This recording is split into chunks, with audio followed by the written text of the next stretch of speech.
Security Out Podcast is proudly sponsored by Titan SARMS, Precision Wellness Group, and Pure Liberty Labs. Welcome back, Dr. Kaylor, at Security Out Podcast. Great to have you back.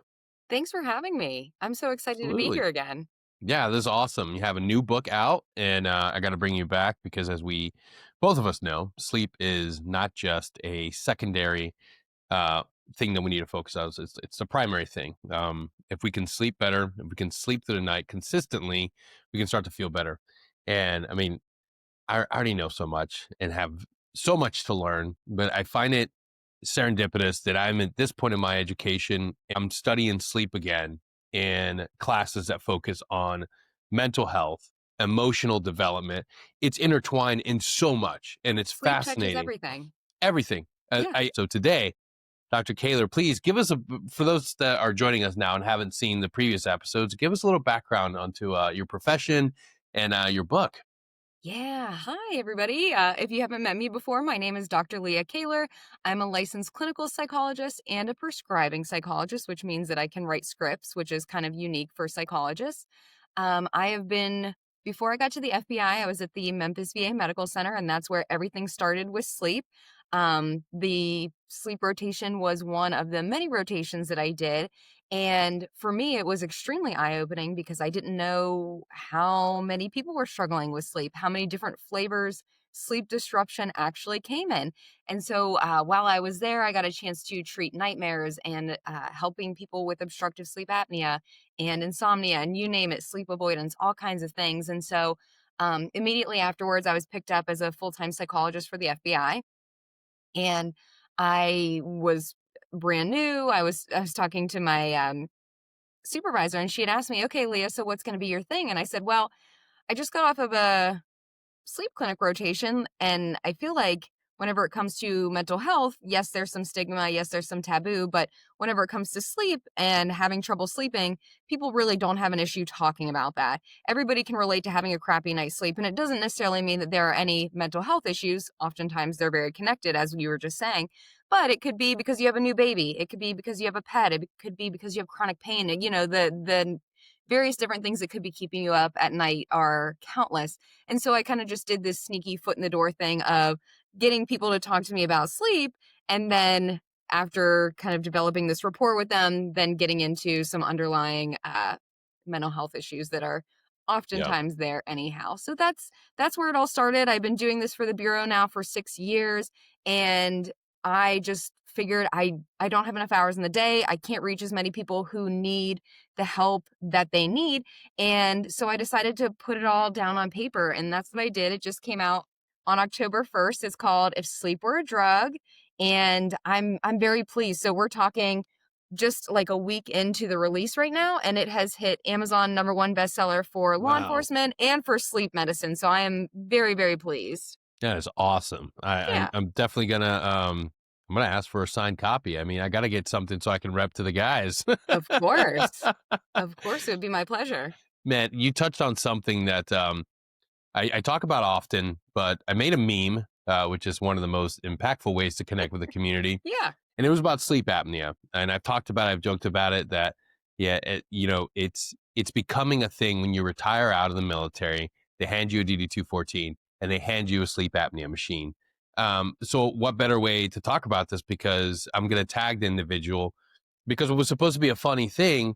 I ended up getting some messages and people were reaching out for like, hey, what is sleep apnea really about and how can I combat it? Like, because there's things that I can do to make myself like not have to be relying on this machine that I got to carry everywhere. So let's begin there. What's That's a sleep great apnea and what question. can we do about it? Yeah. So it's such a good question. And like, I'm going to tell you, the book is broken down into 3 sections. So the first section is all about this I'll sleep when I'm dead attitude and how that will Yeah. get you to the grave much quicker and why that's an issue. Then in the middle section, I talk about all the things that you do to get in your own way. And then the final section, it's kind of like a troubleshooting guide. So you don't have to read every chapter. It's, whatever you're struggling with, go to that chapter. So hard time falling asleep, staying asleep, nightmares, menopause, whatever. And I have 3 chapters on obstructive sleep apnea because it is so important. Wow. Yes, it's so important. And so, a lot of times people may have it, may be struggling with it, but have no idea. It is severely underdiagnosed. And so let's talk about what it is, and then I'll talk about why. So when we sleep, our airway relaxes, the muscles in our throat, our tongue relaxes, and that's normal. So, what should be happening is your airway should be able to stay open. However, sometimes those muscles just get really, really relaxed. The tongue gets very relaxed. And also, if we decide to put some alcohol on top of it or muscle relaxers, that's also going to make things worse. So, whenever our throat starts to collapse a little bit or kind of narrow, and we hear the sound of snoring, that's what that is. Snoring Mm, is a sign that the airway is narrowing. And whenever we have obstructive sleep apnea, we might have two different things. We might have apneas, which are the complete closing of the airway, or we might have what's called hypopnea, which is kind of like a partial closing of yeah. the airway. So, oftentimes people don't know that they have obstructive sleep apnea. Typically, it's either like a bed partner, a family member, someone who kind of observes them sleeping and either notices the snoring, because sometimes we don't know if we're snoring or not, and so our bed partner will gladly tell us if we are, and nudge us and wake us up and tell us that we sound like a chainsaw. Or on the other hand, with the apneas, oftentimes that looks like just not breathing at all. Then the person might start gasping, might have kind of like a choking sensation. And the reason why this is happening is because we need oxygen and the brain needs oxygen. And luckily, the brain has this mechanism for waking us up whenever we are not getting oxygen. And that mechanism to wake us up is either that choking, the gasping, kind of just really trying to get air. And sometimes that will wake the person up completely, but oftentimes it doesn't. And that's what we would call like a micro awakening, or we might also call that a micro arousal. And so the person is getting pulled out of those deeper stages of sleep, but they may not wake up completely. And so a lot of times I'll have people come to me and just say, like, I don't know what the deal is. I do spend this much time in bed. I'm giving myself the time to sleep, but I'm just so exhausted in the daytime. And that's another huge red flag for obstructive sleep apnea, is this very excessive daytime sleepiness, like being able to fall asleep almost at any point in time, like during meetings, in a Yeah. movie, while you're driving. These are red flags. So oftentimes people don't know that they have obstructive sleep apnea. So a bed partner might tell them, "Hey, you're gasping, you weren't breathing last night, you were snoring." And then people who spend time with them in the daytime, like a colleague or a partner, may recognize this excessive daytime sleepiness. And some other red flags might be like morning headaches. That's a piece of it.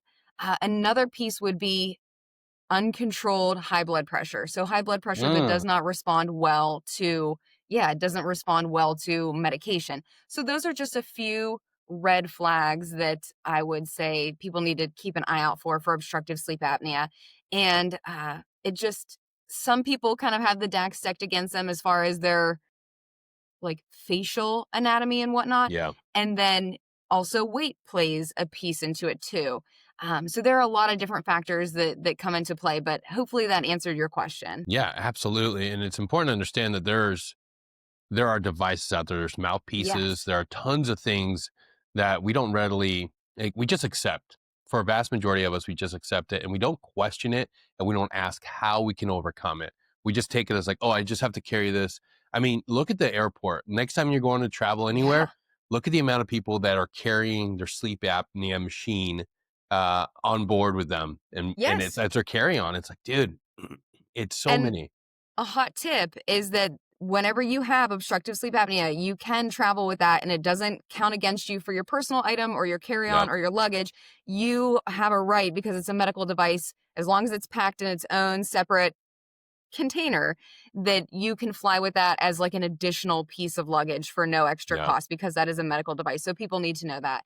But yeah, you're exactly right. I think that whenever it comes to obstructive sleep apnea, we have categories for how severe it is. So you might Yeah. have mild, moderate, severe, and that depends on what we would categorize based on how many events you're having per night. And the events are kind of like this fancy calculation, but it's really looking at how many hypopneas and how many apneas you're having. So how many times your airway is partially or completely obstructed throughout the night. And then that determines how you get categorized into mild, moderate, or severe.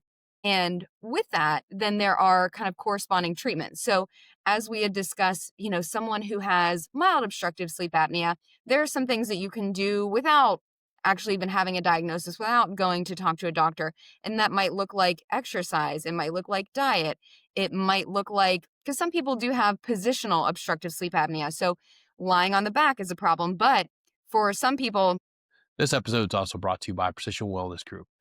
Getting your hormones optimized shouldn't be a difficult task, and Dr. Taylor Bosley has changed the game. Head on over to precisionwellnessgroup.com, enroll, and become a patient today. it's as simple as lying on the side. Now, that can be a struggle to stay on the side all night. And so there are positional devices. One, like, very cheap and easy thing that I can recommend to you is sew some tennis balls on the back of your pajamas so you won't roll over onto your back. Hey, cheap, easy. You can do that for like relatively free.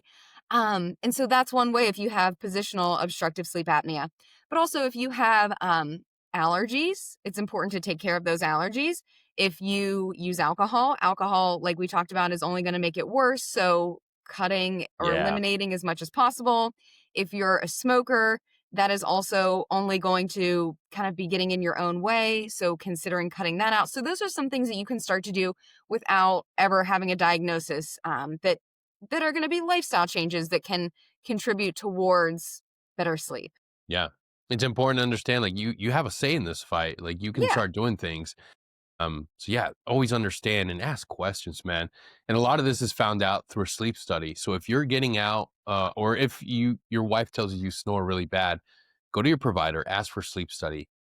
I Yes. mean, if you're in a major base, you have access to it. Ask, be informed, be willing to go there. It's a pain in the butt. You got to go sleep in a hospital. They put all those wires all over you. But I'm telling you, like this and the Aura Ring, they give us great metrics, which I'm about to talk about with Yeah. you. But they don't give us the metrics we need as far as like an in-depth sleep study. Advocate for yourself and ask for a sleep study. Not tomorrow, today. Be willing to do that. Have an open discussion.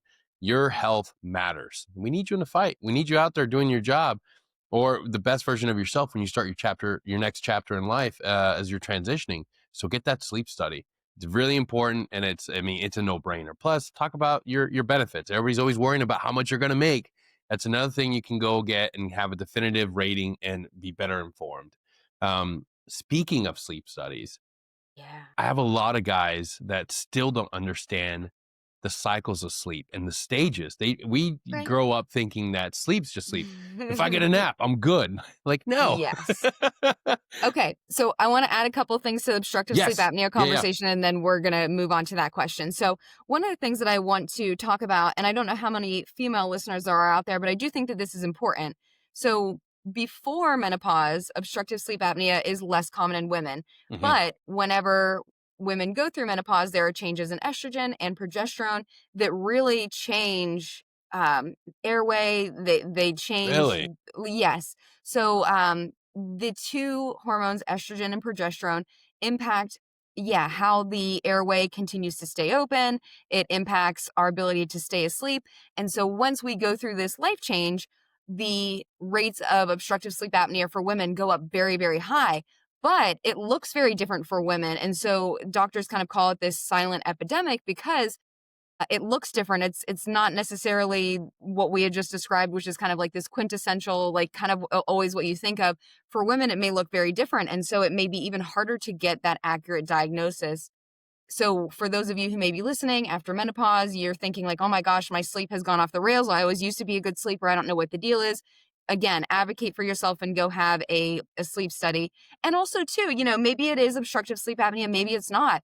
But whenever you go into a lab and you have the sleep study done, yes, it is a pain. However, that is going to be the best possible data that you can get. Mhm. Like you said, you're going to be completely hooked up. So if it's not obstructive sleep apnea, maybe it's something else, but that is going to give you the best possible chance of an accurate diagnosis and then getting the treatment that corresponds with whatever's going wrong. So I think it's just so important to power through that one annoying evening and go have a sleep study done. And a lot of people tell me, and I love this, but I also wish that it didn't take me, going and giving a talk or whatever, for people to say, when I got my CPAP machine, it was like night and day. Like when people start using it, and there is a learning curve, there totally is. Like we need to be honest about that. For some people, maybe there isn't, but for a lot of people there is, because it is the continuous positive airway pressure that is coming at you, that it's a little bit like drinking out of a fire hose, if you will. And it takes a bit of time to get used to that. But for some people, and if you're listening and you're thinking, oh my gosh, I've had a CPAP, but I can't wear it, it's just too challenging. There are some other things that you can try too. And this is what I did with my veterans when I was at the VA, was starting, because some people don't like having a mask on their face. And there are various different masks now to choose Yeah. from that don't necessarily have to cover the whole mouth and nose. There are ones that are just for the nose. There are like the nasal pillows. So there are options for you. Because sometimes it just does feel claustrophobic. Maybe you've had some type of experience with something on your face that just is feels traumatic, feels like it's bringing you back to a place where you don't want to be. Um, but some other things you can do to start to gradually get used to it is just wear the mask at home, turned off while you're doing something basic like reading or watching television, and then slowly turn it on for short periods of time in the daytime just to get used to it. And then eventually we'll move to wearing it at night. But I do think that that can be really helpful for people who find it to just be very overwhelming to start out with. Yeah. And then BiPAP is also an option too for those who really find that they just can't tolerate the CPAP. So BiPAP kind of helps a little bit with that kind of drinking out of a fire hose type sensation, where the inhale and the exhale are different. So instead of having that constant continuous Hmm. pressure, it does change with the inhale and the exhale. So these are just lots of options for you, for those of you who might be listening that think, oh, I could never wear a CPAP machine. Okay, well, there are other options. And like what you just said, there's also dental devices too that move the jaw to kind of open up the airway too. Not everyone is a great candidate for that, but it's worth asking about.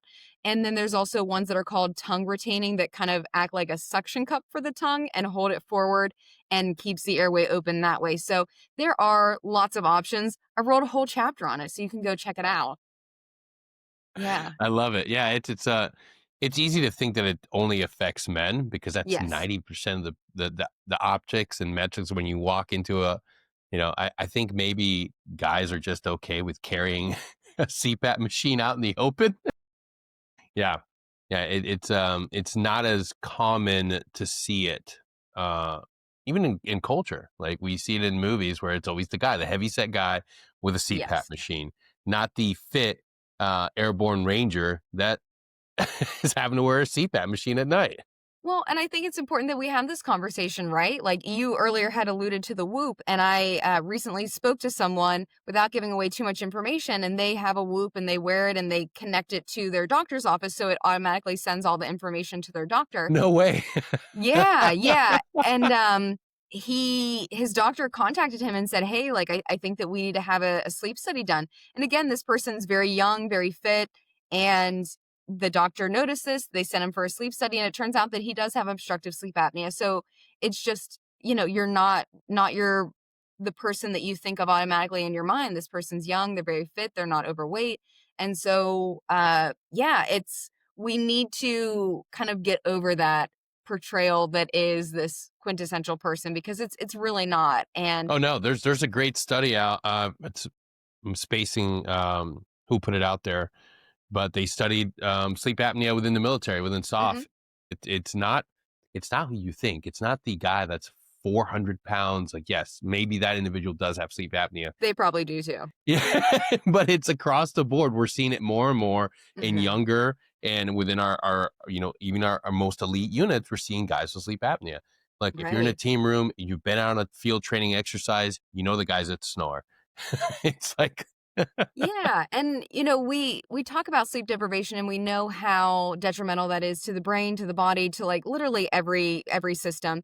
And yet whenever we have untreated obstructive sleep apnea, that just takes all of the risks and turns it up to a much higher degree, because not only are we not sleeping well, but then the brain is constantly being deprived of the oxygen that it so desperately needs. And so instead of getting that deep restorative rest, it's busy fighting for oxygen all night long. yeah, yeah. But yeah, one of the things that, like, as I mentioned earlier, people within our community are still struggling to comprehend what restful sleep looks like and Yeah. stages. Like I had the same idea. It's linear was a very sleep, very, you know, on the bottom of the importance scale for us. And then when we did think about it, it was just a linear thing. I just close my eyes and Mhm. that's sleep. But that's not the reality. It's like it No. is stages of sleep. So if you could break that down for us. Yeah, so it's very, very complex. So I'm gonna talk about the normal, average, healthy sleeper and how sleep stages should look. So I agree. I think a lot of people think that when we go to bed that we turn off the light switch Yeah. and that light switch is also turning off the brain and turning off the body. This could not be further from the truth because our brain and our body are so incredibly active during sleep because there's a lot of where there's every day, no matter how active you are, or maybe just kind of the regular person, everything that we're doing, we are creating some micro wear and tear and damage in our bodies, and that needs to be repaired. And that happens during sleep. This episode is brought to you by Pure Liberty Labs. Quality supplements designed to elevate your health and performance. Check out their full line of quality supplements, whether you're looking for whey protein, pre workout, creatine, or a super greens drink. Pure Liberty Labs has you covered. Use my code SecurityHalt10 at checkout today.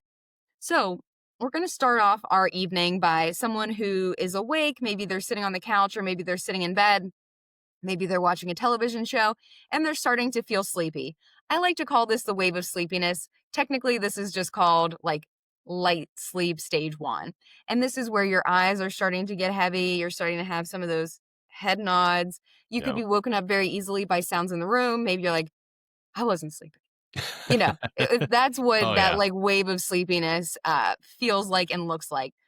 So that's important. And then we move down into N1. So it is still light sleep, but it is a deeper form than kind of that head nodding. Well, that's actually called hypnic jerks, those kind of like falling forward or Yeah. like feeling like you're falling, which is just so Guilty. interesting. Oh, yeah, a lot of us are.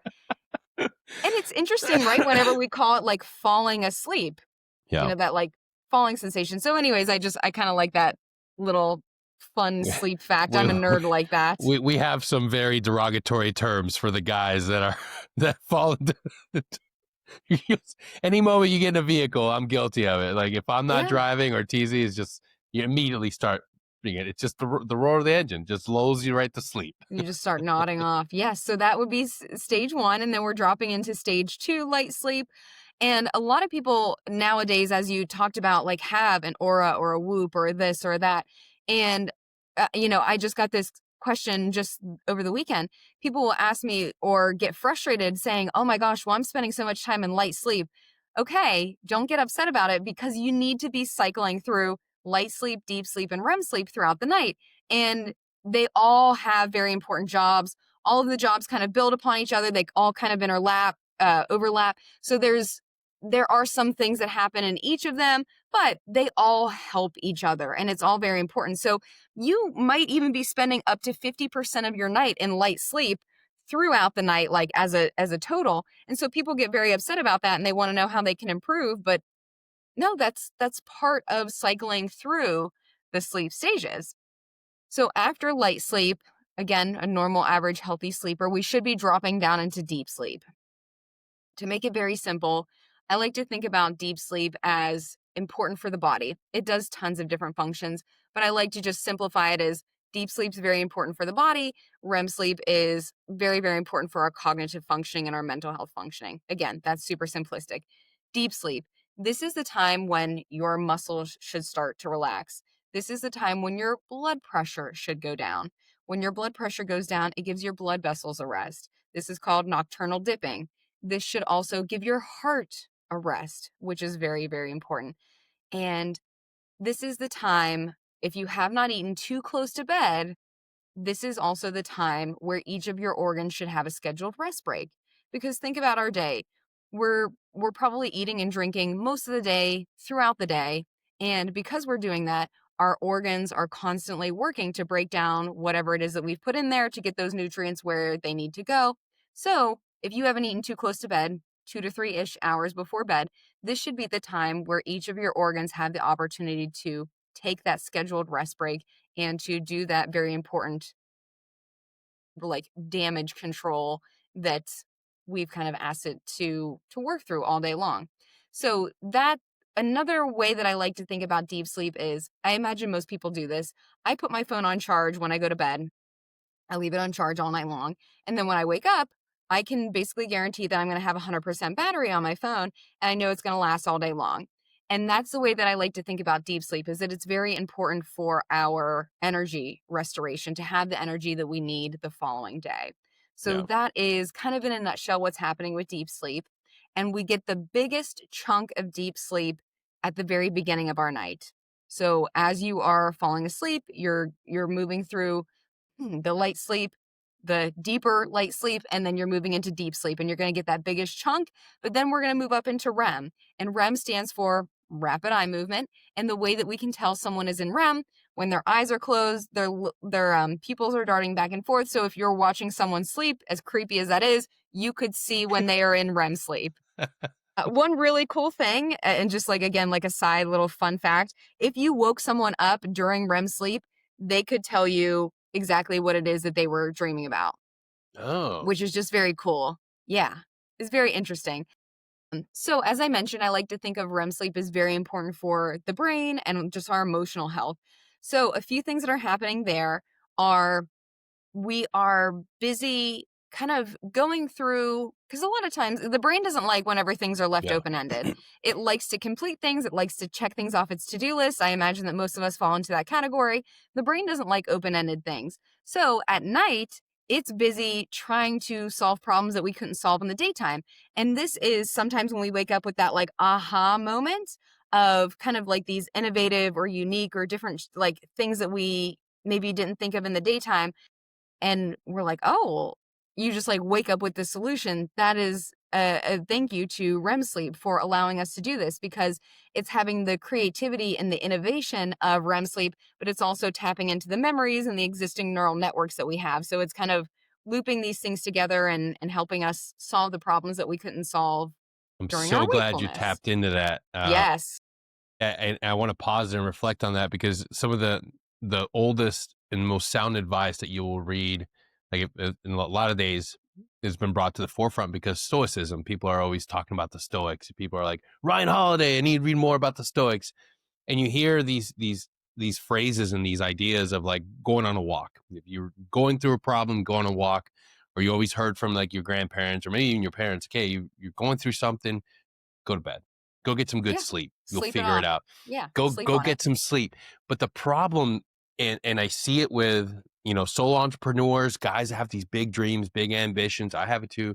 You hold on to something for so long and you're staying up late.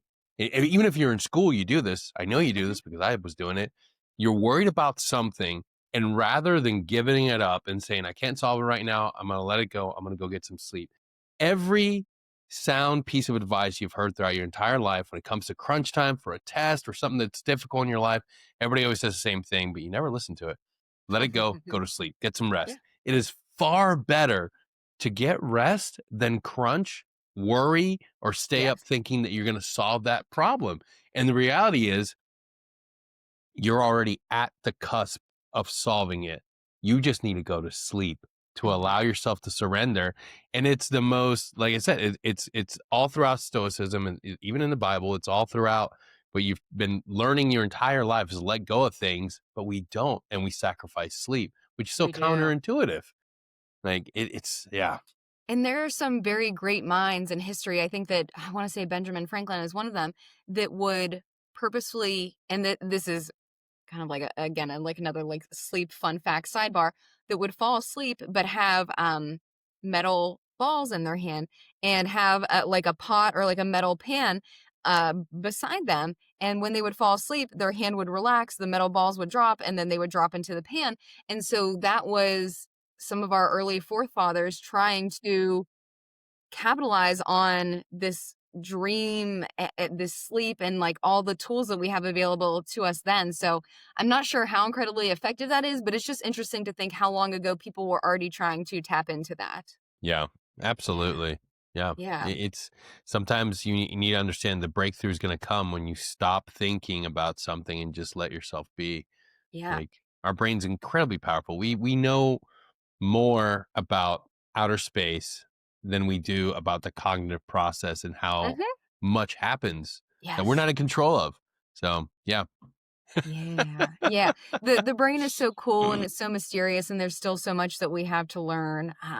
And I just think the REM sleep is so cool and so beautiful, and when I say that it's not a passive process whatsoever, I really truly mean that, because if we had someone who is in REM sleep and we put a cap with electrodes on them, and then we also had someone who is awake and active and problem solving and we put a cap with electrodes on them and we look at their brain waves are going to be nearly identical.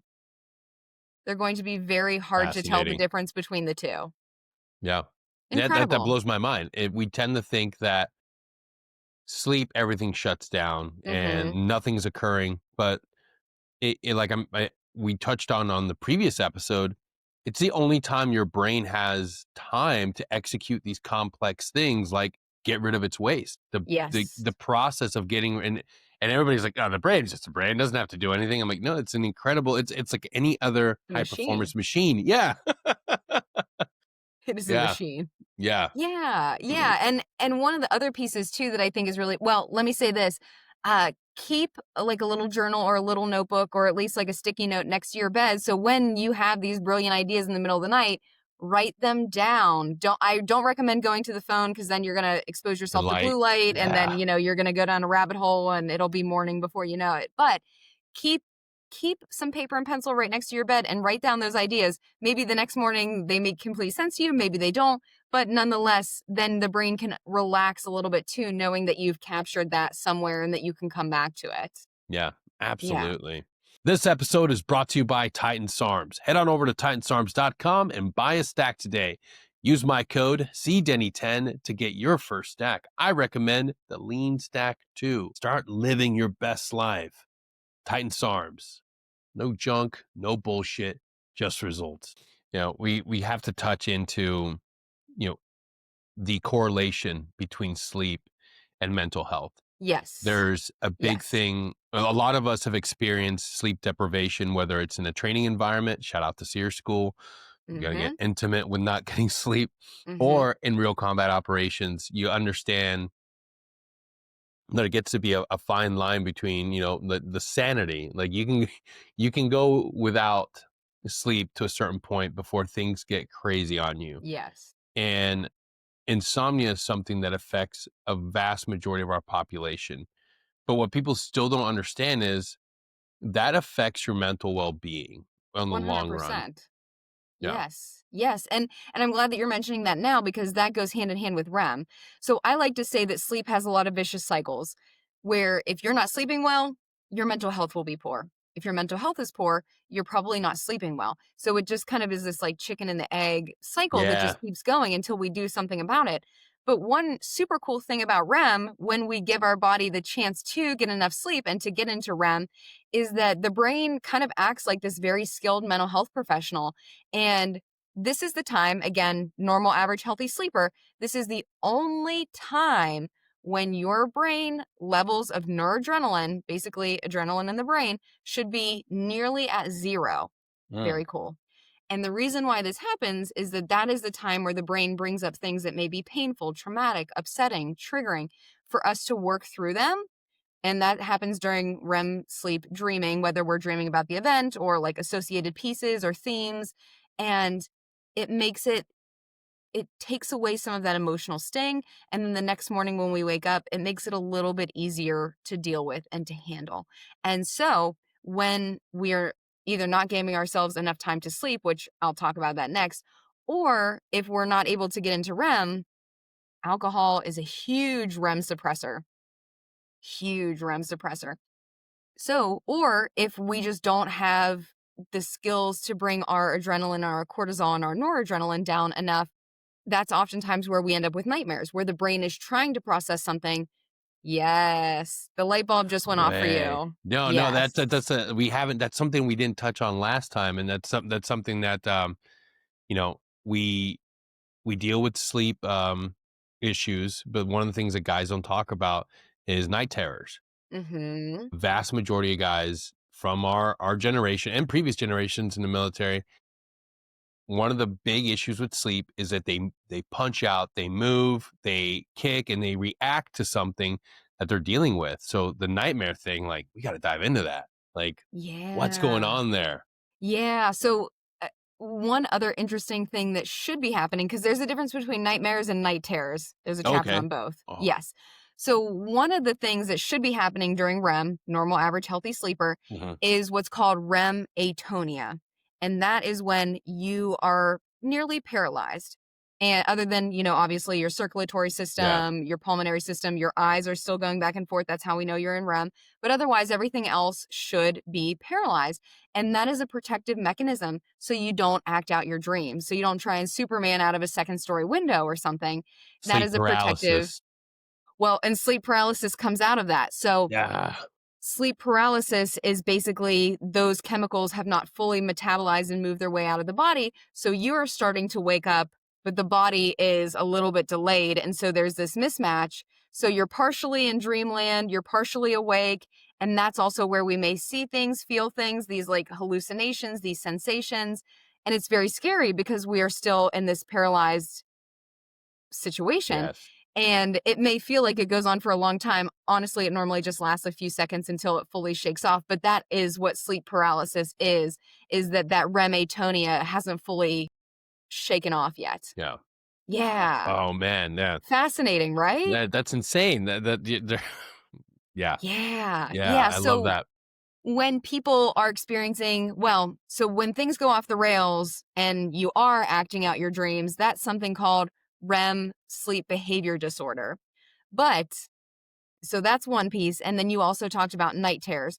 So night terrors and like sleepwalking kind of fall into another category where we call this a parasomnia.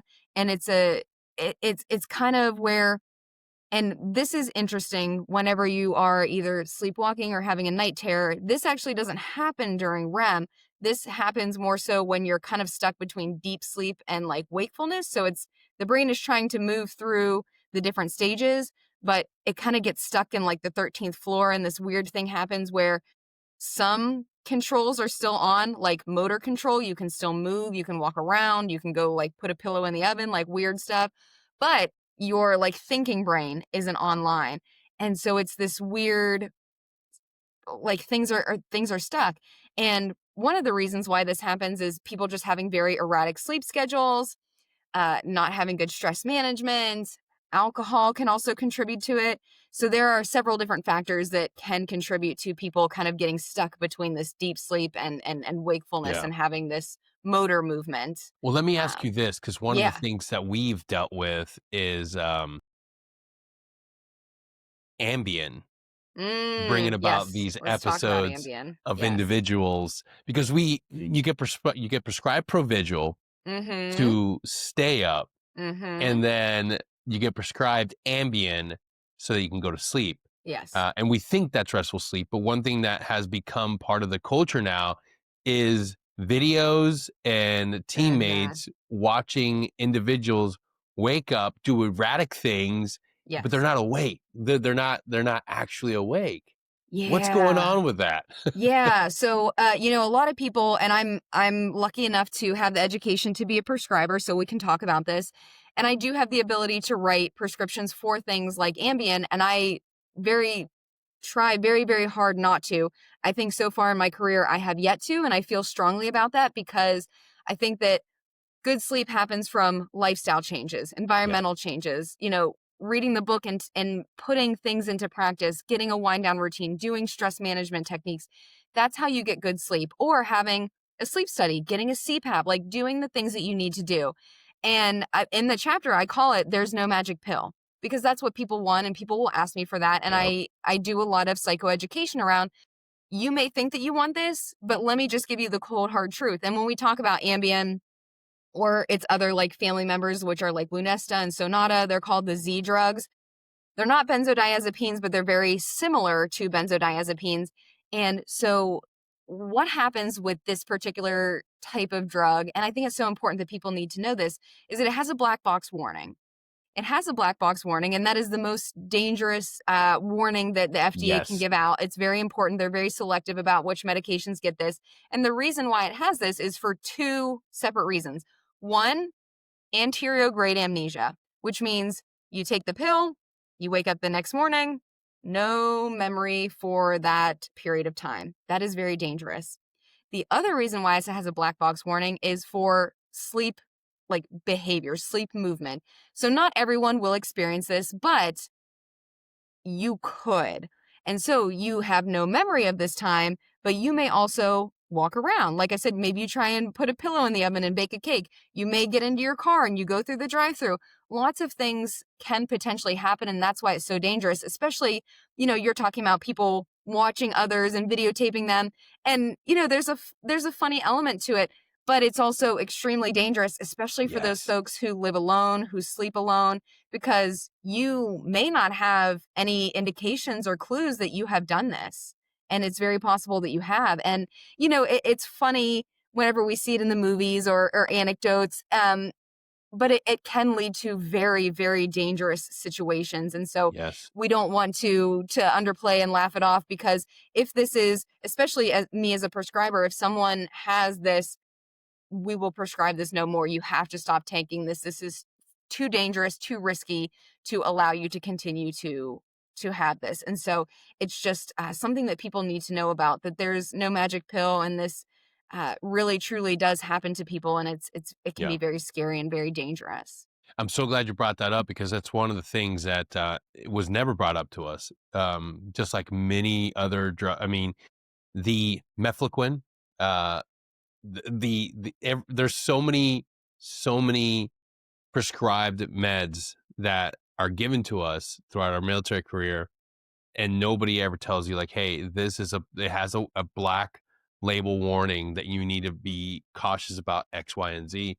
And then we continue to ask the provider for it because we think it's giving us restful sleep, but it's not. Yeah, oftentimes the one thing that I always heard from guys that were relying on it is like, I know I'm closing my eyes, I know I'm getting sleep, but I don't feel rested. I feel like I just like close my eyes and I'm still dragging ass, and they're still falling asleep at random moments throughout the day. Because we tend to think that going to sleep and taking a nap are interchangeable. Yes. Okay. First of all, that's poor prescribing Yeah. practices. You need to be a good provider. You need to let people know what it is that they need to know. And also, you need to let them know, hey, if this is happening to you, you need to come back to me. This is not okay. We cannot continue to give you this medication. So, first and foremost, that's poor prescribing practice. And I'm sorry that this is happening to you and others, because it sounds like this is a big problem.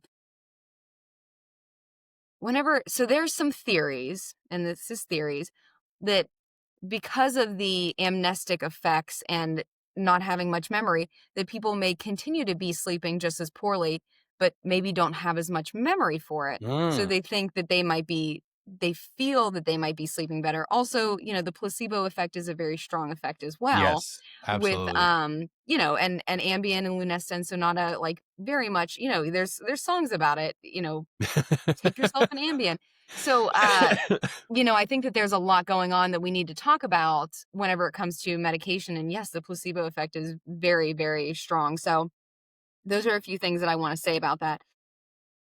When it comes to the Z drugs, they do preserve sleep architecture. And when I say sleep architecture, that's what we were talking about earlier, of light sleep, deep sleep, REM sleep, more so than other drugs, but it's not as good as natural sleep without Yeah.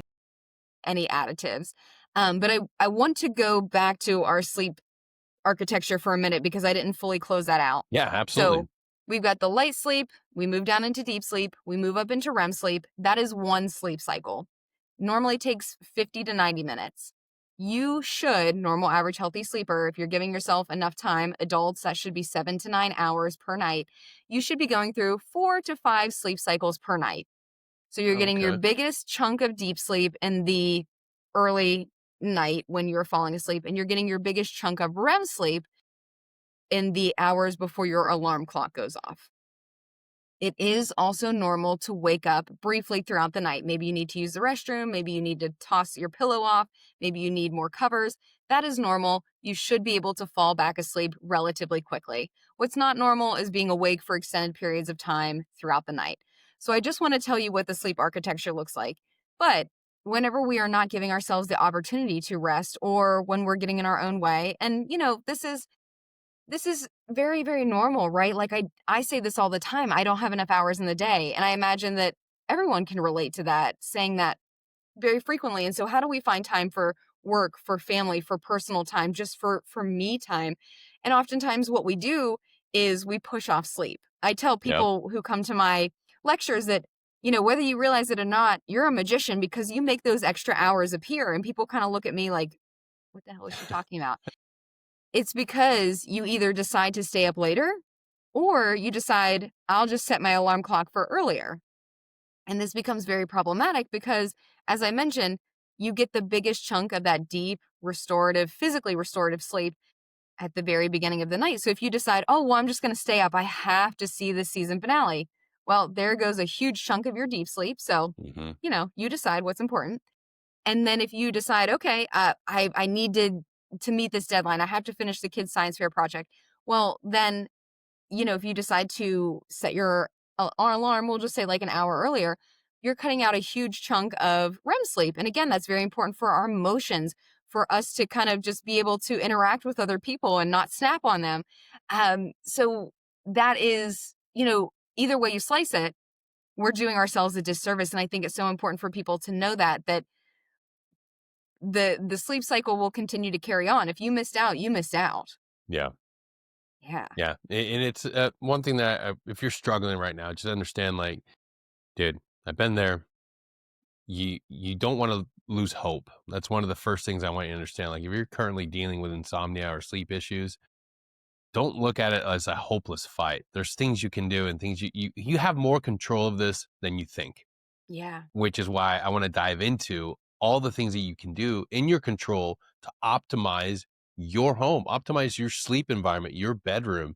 Like, there are so many things you can do. And one of the biggest things that we don't is move this out of the bedroom.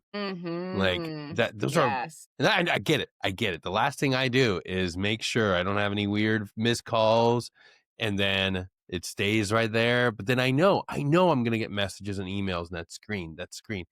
Like, what are some things we can do to optimize that bedroom so that it can be the best sanctuary for good sleep? Yeah, so whenever we talk about the bedroom, the best things that we can do for that would be keeping it dark, cool, and quiet. So when we talk about it being dark as you can possibly make it. If you can't see your hand in front of your face, you're doing pretty damn good. That's how dark I want it.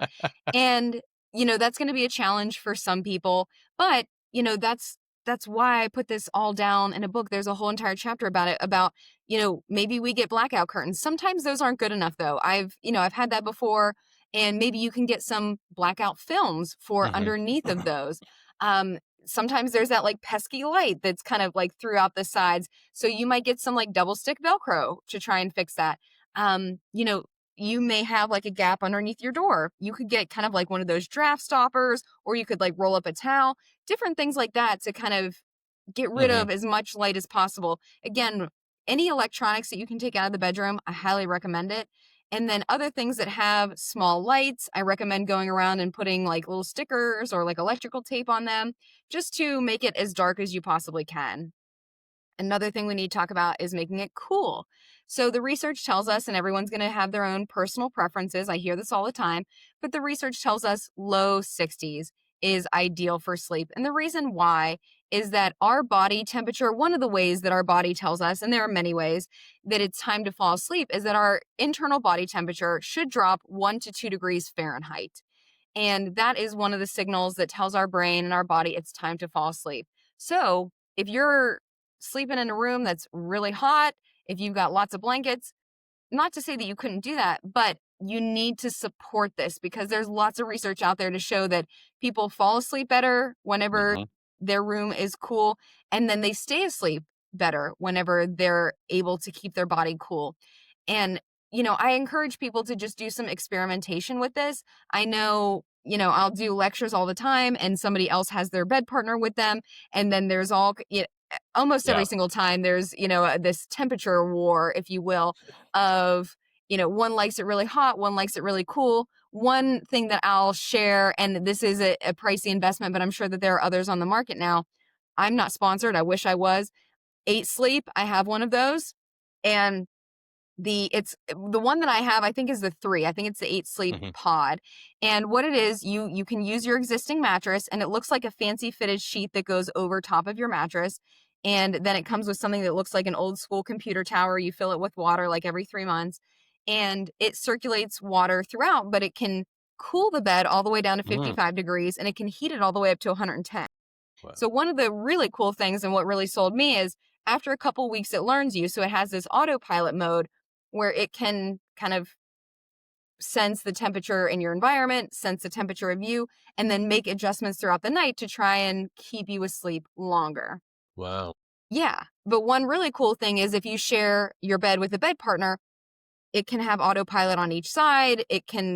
Each person can have their own temperature controls. And I think that's a really beautiful thing because that is something that I hear time and Yeah. time again of how many people just struggle with that. And it's a major hindrance to one or both partners getting good quality sleep. So being able to drop your internal core body temperature. And one of the other ways that we can do that if we're talking about hacks is about an hour before bed, take a warm shower. This might sound counterintuitive and paradoxical, but when you take a nice hot shower or warm shower, when you get out, the blood will come to the surface of the skin, Mhm. it will release, and then that will help lower your internal core body temperature. So even if you're not feeling that sleepy, doing this could be one of the ways that helps biologically tell your body that it's time to feel sleepy. Yeah. Um, One of the other things that I want to mention is quiet. And I know that everybody's got preferences on this. And I like to think about it as a continuum. Lots of people tell me they like to sleep with the television on. I'm going to talk about why that's a bad idea. There's a whole chapter on it. Whenever it comes to, and yeah, I hear this all the time that I've been doing this my whole life. I'm so used to it. It's no big deal. No, it is a big deal Yeah. because your brain, its job is it's wired to interpret language. So, you're in your program right now. You've probably heard about the cocktail party phenomenon, where you could be in this loud room. You're not really paying attention. You hear all this chatter from all these conversations, and yet you hear your name and you Yep. immediately and that is the brain, even though it's not listening, it is listening. And it's the same thing, even if you've seen this movie before, seen this television show a million times, the brain is still listening and it's keeping it in an active state rather than getting into this deep restorative state where it has all of this repair work that it needs to do, like we talked about today and during our last episode. But then the movement and the colors and the flashing on the screen, unless you're wearing an eye mask, your eyelids are very thin. That sounds gross. But like some of that light, some of that movement can get into the brain, and that is going to cause those micro awakenings too. Yeah. Sometimes the TV program is like this, but then the commercials are like this, and it's just very disruptive. So there's a lot going on there. I just don't recommend TVs in the bedroom whatsoever. But then people will ask me about music. Music with lyrics, I say is no, because for similar reasons. Mhm. Then people ask about music that's just instrumental. And while that is less cognitively tasking, it is still your brain's still interested. It's interested in the melody and the tempo and the pattern, what's happening next. So while it's not as harmful, I still don't love that. What I would recommend for people, because I know silence, while that silence is golden, a lot of people just have a very hard time with Mhm. that, and I understand it. So what I would say is finding this happy middle ground of white noise or colored noise, sounds that you would find in nature like thunderstorms, ocean sounds, crickets, things like that. I think those are all awesome. And then one thing I'll mention that's kind of cool, and I've started to experiment with it, is New Calm. Have you heard of them? I have. Yeah, and so they have sounds that you can listen to during sleep. My favorite is one that sounds like a thunderstorm, and essentially it is theoretically helping you get into a deeper stage of sleep by what is underneath the tracks, not the rain Oh, sound yeah. itself. So very cool. I'm kind of exploring the science behind it, and so that's another option for folks. But you can very easily find white noise and nature sounds anywhere, readily available for close to Yeah. nothing, if not nothing. Yeah. And it's I mean, you when you're facing this problem, be willing to try, man. Do Yeah, everything you can. Like, it's important to remember when it comes to the bedroom, keep it simple. Like, you don't need a laptop in there. You don't need no, your cell phones in there. Get an old-fashioned alarm clock. Like, Mhm. fight back, be informed, take these lessons, be willing to change stuff right now. Look, if you're desperate for sleep, like I was when I first got was dealing with insomnia, be willing to do everything and anything. And just know that if you're getting good sleep and then all of a sudden you're back to square one dealing with insomnia, it's okay. You'll Mhm. figure It it out. happens. Don't lose hope. Stay in the fight and just understand like you'll get sleep again. Like don't fall into that pit of despair, which is something that's really easy to fall into when you can't get rest. Dr. Kaylor, where can we go get this book today? Yeah, so it's available on Amazon and wherever books are sold. I'm the author, Dr. Leah Kaylor. It's called If Sleep Were a Drug, and we have it on ebook, we have it in paperback, and then very soon, probably by the time that this is released, audiobook, and I will be reading it to you. Nice. Well, I'm going to throw a wrench to that plan because this is dropping next week. This will drop on Wednesday. Time travel Denny. Good job. You did it, bud. So proud of you. Look Woohoo! at you. Look at you producing this stuff so fast. Man, I can't thank you enough for being here, Dr. Kaylor. It's absolutely amazing to see your success and see where you're going. And I can't wait for Thank more of you. you to check out her content. Go follow her on YouTube. She's making some great reels, great content to help you better understand sleep because it's not just as easy as closing your eyes. Trust me, I know. I deal with it. I've got an almost 9-month-old at home, but I'm lucky. She sleeps pretty damn good, better than I do. Because just like I talked about earlier, when you're trying to do something great, whether it's school, being an entrepreneur, you're going to struggle with sleep. But take it from me, give yourself rest. Figure out the most important thing you got to do for tomorrow, knock that out, and then everything else can be on the back burner because your sleep has to come first. Guys, you can't force this thing to solve everything on one day or in a week. Give yourself some grace, get some sleep, and take care of yourself. Again, Dr. Kaylor, thank you for being here. To all y'all listening, thank you. I appreciate you. Do me a favor, support the show and support the sponsor so we can grow. And more importantly, take care of yourself. And we'll see y'all next time. Till then, take care. Sweet dreams. Secured Out Podcast is proudly sponsored by Titan SARMS. Head to the episode description and check out Titan SARMS today.